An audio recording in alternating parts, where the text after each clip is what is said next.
뒤에서 조금 더 구속 지금도 괜찮습니다. 네, 지금 아니, 괜찮습니다. 위를 어떻게 치게요? 위에는 예, 지금 딱 괜찮습니다. 네, 그냥 왼쪽을 조금 위로. 네? 왼쪽을 아니 조금 밑으로 내려왔으면 좋겠는데. 예. 왜냐하면 전체적으로. 위에 간격하고 밑에 간격하고 안 맞아요. 그 정도. 자, 됐습니까? 네. 네. 이게 나.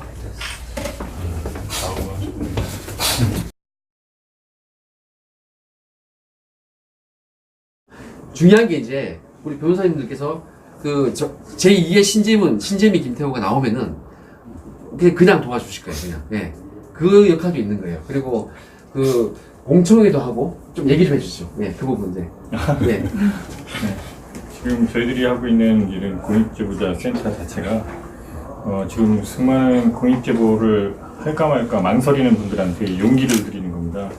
그분들이 본인이 스스로 이런 것들을 통해서 뭔가 사회 부조리를 혹은 내가 알고 있는 이런 그 직장이라든지 단체에 있어서 발생하는 이런 문제를 뭔가 이걸 좀 해결하고 싶다 라고 생각은 하고 있었지만 그 용기를 못 내서 앞으로의 그 미래 때문에 걱정돼서 하시는 분들한테 저희들이 이렇게 변호사들이라든지 우리 그 김태우 사관님처럼 정부 수집에 이런 전문가들이 모여서 이런 분들과 관련해서 그 정말로 그걸 해결할 수 있도록 정말 그래서 그 부조리를 해결하는데 일조를 다할 수 있도록 그러면서 또 그분들도 보호되고 그렇게 할 수 있도록 저희가 센터가 만들어지는 겁니다. 그래서 많은 분들이 제보해 주시면 너무 감사하겠습니다. 그리고 제가 추가로 말씀드리면은 그런 부분이 있어요. 저기 법률 자체가 보호하기에 조금 미흡한 부분이 있어요. 그 세밀하게 보면은 그 권익위 관련 법률이 좀 약간 좀 보호에는 아주 좀 아직까지 완벽하지 않거든요. 그리고 홍보도 안 돼 있고 저희도 제가 이 사건 겪으면서 전문가임에도 불구하고 수사 전문가임에도 불구하고 잘 몰랐어요. 잘은 있다는 건 알았지만 어느 정도인지 몰랐어요. 그래서 우리가 활동하면서 이 법이 이런 보호를 받을 수 있다. 홍보도 하고 그리고 국회에다가 입법부에다가 이 법을 이렇게 더 보호할 수 있고 어떻게 더 좋은 방향으로 법을 만들어 주세요. 라고 입법 청원도 할 겁니다. 그리고 이제 우리 전문가분들께서 공청회도 하고 이렇게 학술회도 하고 되게 다양한 활동을 할 생각입니다. 그리고 개인적으로 저는 국민에게 보고하다 김태우 TV 이렇게 준비를 하고 있거든요. 유튜브 제목을 해서 이제 그걸 통해서 공익 제보 받고 제가 어떤 공익 제보를 했고 어떤 활동을 했고 이런 거를 좀 약간 이니셜 넣어서 하겠죠. 그렇게 해서 문제 안 되게 해서 이제 국민에게 보고한다. 제가 출두했을 때 했던 말인데 제가 잘리고 이제 솔직히 잘리고 상관이 없으니까 보고할 상관이 없잖아요. 그러니까 이제 국민에게 보고하겠다 이렇게 말이 나온 건데 그 역할을 하겠다는 그런 의미입니다. 사실 한마디만 더 사실 저도 그 회계 글로벌 컨설팅 폼에 있었다가 나오게 된 이유가 우리 그 김태우 사관이랑 신재민 사무관 같은 공익제보자 보호하자고 그거를 국회 정론관에서 발표를 했다가 결국은 제가 나오게 됐거든요. 잘렸습니다. 그래서 이걸 보면서 제가 참 많이 느끼고 있습니다. 제가 사실은 이제 분식회계 사건들을 굉장히 많이 했거든요. 그걸 하면서 공공기관 회계 부정이나 그 부정의 그 부조리라든지 이런 부분에 대해서 책도 하나 냈었어요. 그러면서 이 공익제보자 관련 법률들, 배방지법이라는 이런 것들에 대해서 공부를 좀 많이 했었었는데 마침 김태우 사관 이런 사건을 확인을 하고 제가 좀 도와드려야 되겠다라고 이제 시작을 했었던 거고요. 그때 처음부터 사실은 이런 센터를 만들어야 되겠다는 그때 우리 영혼이 좀 있었어요. 근데 이 김태우 사관께서 우리 추진력을 갖고 이제 진행하게 된 거고 방금 말씀하신 것처럼 우리나라의 공익제보자 그 보호법 자체가 잘 돼 있으면서도 범위가 너무 좁습니다. 그래서 범위만 확장시키고 이런 부분에 대해서 이제 좀 그 부패방지법과의 관계를 잘 정립을 한다면 제가 봤을 때는 굉장히 좋은 법으로서 많은 사람들이 정말 이런 부조리나 이 부패를 해결할 수 있도록 좋은 그 제도가 마련될 수 있으니까 앞으로 그런 제도적 개선에 대해서도 많은 노력을 기울일 겁니다. 그리고 아까 말씀하신 것처럼 결국은 모르면 아무도 못 하시잖아요. 그래서 그분들에 대해서 알려주는 교육과 훈련이나 그다음에 이제 이런 분들이 왔을 때 어떻게 우리가 보호하고 또 이분들이 실제로는 나중에는 다 비용까지도 보전받을 수 있는 여러 제도들도 있거든요. 그래서 그런 것들을 또 잘 확립을 해서 앞으로 우리나라에서는 이런 여러 가지 이런 내부 고발자가 보호돼서 문제가 잘 해결될 수 있도록 그렇게 그런데 일조를 다 했으면 좋겠습니다. 말씀하시죠.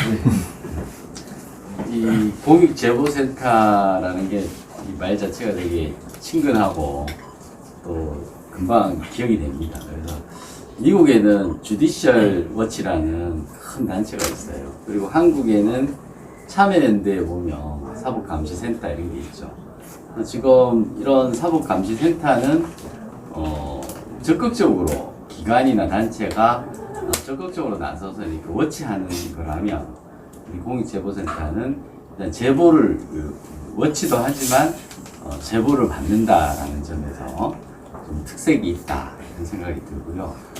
제가 이제 이런 일을 하다 보니까 우리가 공무상 비밀하고 또 개인 정보하고 이렇게 막 상충되는 면이 또 있습니다. 그리고 우리가 공익신고로서 어떤 공익의 개념이 어떻게 줄을 그어지느냐에 따라서 개인정보 또는 공무상 비밀 또 우리가 정보공개 청구 소송 같은 걸 해보면 공무상 비밀이라서 막히고 개인정보라서 막히고 이런 일들이 있습니다. 그래서 우리가 공익제보센터로서 저는 조금 제보도 받겠지만 저는 이제 개인정보 관련해서 공익과의 관계를 좀 설정하는데 국민의 알 권리를 좀 신장하면서 우리가 공익 제보를 받을 때 보호를 받을 수 있는 한계를 좀 넓혀보는 거 이런 활동도 좀 의미가 있겠다 생각을 해요. 그래서 앞으로 미리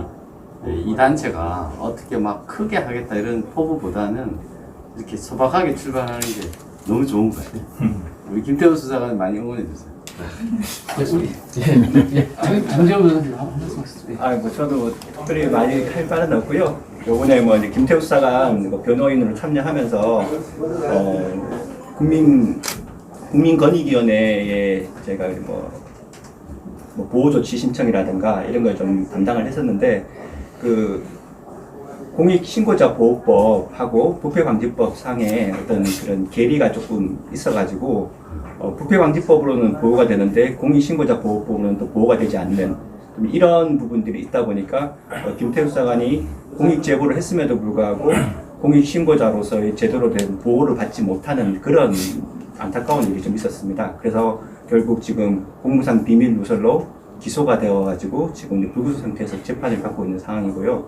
그래서 그런 부분 때문에 그런 공무상 기밀 누설이라는 그런 것 때문에 이 공익 제보를 아무래도 주저할 수밖에 없는 그런 어떤 현실이 있기 때문에 그런 부분이라도 저희가 이제 공익 신고자들을 위해서 좀 비실명 공익 제보가 가능합니다. 그래서 변호사들이 나서서 그런 좀 자기의 신분을 밝히기를 좀 어려워하는 사람들이 있다면은 비실명 공익 제보로서 저희들이 대신 공익 제보를 해줄 수도 있을 것 같고, 그리고 이런 또 김태우 수사관처럼 공무상 비밀 누설, 공익 제보 때문에 공무상 비밀 누설로 어떻게 지금 신변에 좀 위해를 좀 입고 있는 사람들이 있다면은 그 부분에 대해서 저희들이 적극적으로 좀 변론 활동을, 변호 활동을 하는 좀 그런 생각을 갖고 있습니다. 네. 우리 전재혁 대변인, 한변 대변인 이렇게 두 군데 하고 있습니다. 네, 이동찬 저희가 변호사. 김태우 수사관 변호인으로서 공익제보센터 공동 대표로서 참여했으니까 그 입장에서 말씀드리면 일단 설립 취지나 활동 계획과 관련된 이야기는 장재영 변호사님 하신 말씀과 대동소이합니다. 저는 일단 공익제보라고 해서 이제 시작을 했지만 김태우 수사관의 경우 이거를 권익위에 신고한다. 권익위는 사실 총리 산하 기관입니다. 근데 청와대의 비리를 고발하면서 권익위에 큰 기대를 할 수도 없었고, 권익위가 어떤 보호를 해준다는 것 사실도 잘 모르는 상태에서, 물론 용기 있는 고백이지만 한편으로는 겁없이 권력과 싸우다 보니 이제 많은 시행착오와 고초를 겪었습니다.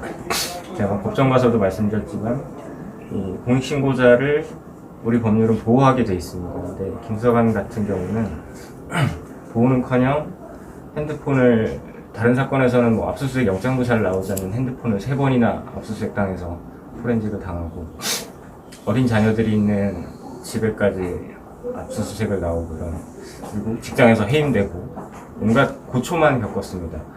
그래서 뭐 이게 일종의 어느 정도 성과를 거뒀기 때문에 성공이라고도 할 수 있지만 과정 면에서 그리고 본인이 겪은 고초라는 측면에서 보면 실패도 섞여 있습니다. 그래서 앞으로 이제 공익제보를 하려는 사람들이 이런 고초만 겪는다라고 하면 누가 공익제보를 하겠습니까? 그 위축되지 않도록 저희가 이제 실패를 경험 삼아서 여러 가지 조언을 드리고 법률적 지원을 해드림으로써 개인적인 측면에서는 공익제보자를 보호하고 또 사회나 국가적인 측면에서는 건전한 공익제보가 활성화될 수 있도록 장려하고자 센터를 설립하고 또 활동 계획을 가지고 있습니다. 네, 감사합니다.